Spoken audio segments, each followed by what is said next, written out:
né entre les années 2148 et 2154. C'est la merde sur Terre. Les ressources, la surpopulation, les inégalités. Bref, une dystopie classique avec un narrateur cynique et des gens globalement pas heureux.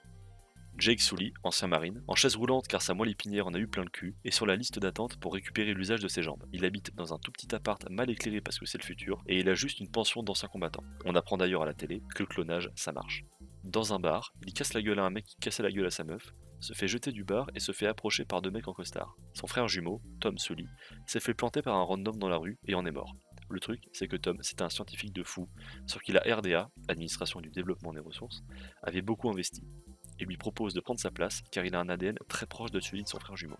C'est bien payé, rien ne retient Jake. Il est cryogénisé pour 6 ans, le temps d'arriver sur Pandora. Pandora est un des satellites de la géante gazeuse Polyphème qui orbite autour d'Alpha Centauri A. Dessus, on y trouve de l'unobtainium, un minerai de fou qui réglerait tous les problèmes énergétiques sur Terre. Sauf que sur Pandora, il y a ces humanoïdes bleus, les Na'vi. Et eux, ils sont pas chauds de voir des extraterrestres tout saccager et tout prendre. Littéralement sous la maison des mecs, l'arbre maison, il y a le plus gros gisement d'unobtainium jamais vu. Autour de Pandora gravitent deux façons de faire. La façon militaire, gazer les mecs en bleu, déraciner l'arbre maison et prendre le bordel. Et la façon militaire, mais on les prévient avant, envoyer des scientifiques et militaires dans des corps de Na'vi créés en laboratoire pour gagner leur confiance, puis leur expliquer que l'arbre maison, va falloir l'appeler juste l'arbre bientôt. Jake prend donc la place de Tom et devient pilote d'Avatar. A noter que les avatars ont 5 doigts, contrairement aux natifs qui n'en ont que 4. Probablement pour ne pas choquer les cerveaux humains à devoir faire avec moins de doigts que d'habitude. Pour les humains, l'air de Pandora n'est pas respirable et ont besoin d'un masque spécial. Sans lui, ils perdent connaissance en 20 secondes, la vie en 4 minutes. Le colonel Miles Quaritch se rapproche de Jake, lui dit que s'il lui rapporte des infos précises sur la structure de l'arbre maison, il fera jouer de ses relations et assurera à Jake de retrouver ses jambes une fois rentré.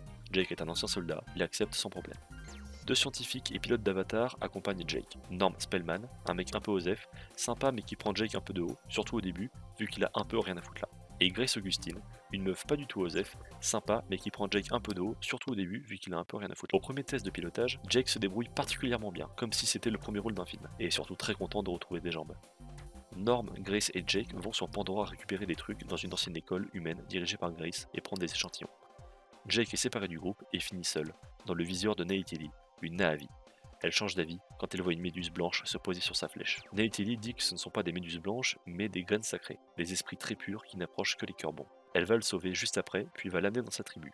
On y fait la rencontre de Eitukan, chef de clan et père de Neytiri, et Moat, la Tsaïk du clan Omaticaya et mère de Neytiri. C'est la leader spirituelle, celle qui interprète la volonté d'Eiwa. Eiwa, c'est la déesse des Na'vi. Elle serait celle qui garde l'équilibre de l'écosystème et serait en toute chose sur Pandora. Il y a aussi Tsute, le meilleur guerrier du clan et promis de Neytiri. Moat missionne Neytiri d'enseigner leurs traditions et usages à Jake, comme par exemple la langue Na'vi et Tsaelu. Pour la langue, ce qu'il faut retenir, c'est qu'ils se disent souvent « je te vois », qui a un double sens. Je te vois, je te salue et te respecte, mais aussi je te vois, je vois en toi, j'empathise avec toi, je te comprends, je t'aime. Tsaelu, ou le lien, c'est le fait d'utiliser les filaments qu'ils ont au bout de leurs tresses pour se connecter à la flore, contrôler la faune et se reproduire. Jake apprend notamment à se lier à un Pa'ali pour se déplacer vite sur Terre, puis bien plus tard, il choisira et se liera pour la vie à un Ikran. Il devient un redoutable chasseur, tombe amoureux de Pandora et de Neytiri. Se demandant ce qui lui arrive, il a l'impression que tout s'inverse et qu'il a de plus en plus de mal à continuer à donner des informations au colonel, tout en kiffant sa vie de Na'vi. On apprend que Neytiri avait une sœur, Sylvanine, qui s'est fait tuer avec d'autres dans l'école de Grace. Voilà pourquoi l'école a été laissée à l'abandon. Tout ça est encore très dur pour Grace. Un soir, Neytiri amène Jake près de l'arbre des âmes, l'un des lieux les plus sacrés pour eux, avec lequel ils peuvent se connecter pour parler avec leurs défunts et implorer Eiwa. Ce soir-là, Jake et Neytiri vont même s'accoupler. Le truc, c'est que Jake, dans la vraie vie, doit se reposer et manger, donc quand son avatar dort, lui est ailleurs. Le lendemain matin, au pied de l'arbre des âmes, de gigantesques machines broyeuses humaines commencent à raser du terrain, avec Neytiri paniqué de voir le corps de Jake, son avatar, sans vie. À ce moment-là, Jake se connecte et s'empresse de casser les caméras des machines. Le colonel le reconnaît sur les images et réveille de force Grace et Jake. Grace réussit à les convaincre de laisser Jake y retourner pour les prévenir du danger et évacuer la population. Mais là-bas, Jake est également rejeté quand il leur apprend qu'il est en réalité venu à eux pour les convaincre d'abandonner leur arbre. Eitukan meurt dans les explosions et confie son arc à sa fille. Tsutei devient chef de clan. Sentant la merde arriver pour eux, Jake, Grace, Norm et une pilote sympa sont obligés de fuir avec un mini laboratoire loin de Pandora, quelque part où les militaires auraient du mal à les trouver en raison des champs d'énergie d'unobtainium qui gênent les radars. Mais dans la panique de la fuite, Grace se fait tirer dessus par le colonel et est très mal en point. Pour regagner la confiance de son peuple, Jake doit accomplir quelque chose de fou. Il décide de tenter de se lier à un Toluk, aussi appelé la dernière ombre, le plus grand prédateur des airs de Pandora, considéré comme sacré et terrifiant. Selon Neytiri, seuls 5 Na'vi sont parvenus à se lier à un Toluk dans l'histoire de leur clan. Jake se dit que le plus grand prédateur des airs n'a pas besoin de faire attention au-dessus de lui, il survole un Toluk, lui saute dessus et se lie à lui. Il débarque au pied de l'arbre des âmes, là où se sont réfugiés les Na'vi. Devenu Toluk Macto, cavalier de la dernière ombre, il gagne la confiance de son peuple et surtout de Tsute. Ensemble, ils vont chercher de l'aide auprès d'une quinzaine de clans pour une dernière contre-attaque contre les humains. Entre-temps, Jake implore Moat d'essayer de sauver Grace grâce à l'arbre des âmes en transmettant son âme dans son corps d'avatar. Malheureusement, Grace était trop faible et meurt dans le processus. Elle aura cependant le temps de dire à Jake « Je la vois, elle est avec moi, je suis avec elle ».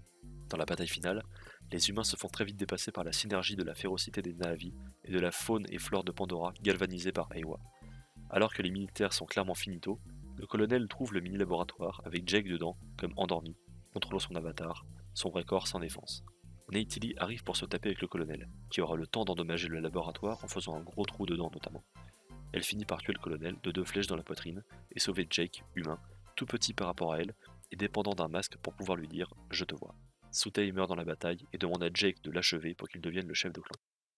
Conquis par Pandora et sa nouvelle vie, Jake demande à ce qu'on mette son âme dans son corps d'avatar. Une belle cérémonie a lieu autour de l'arbre des âmes, avec tous les Na'vi du clan, connectés au sol, donnant leur énergie pour que le processus marche, faisant battre la mousse bioluminescente comme un seul battement de cœur pour voir Jake renaître.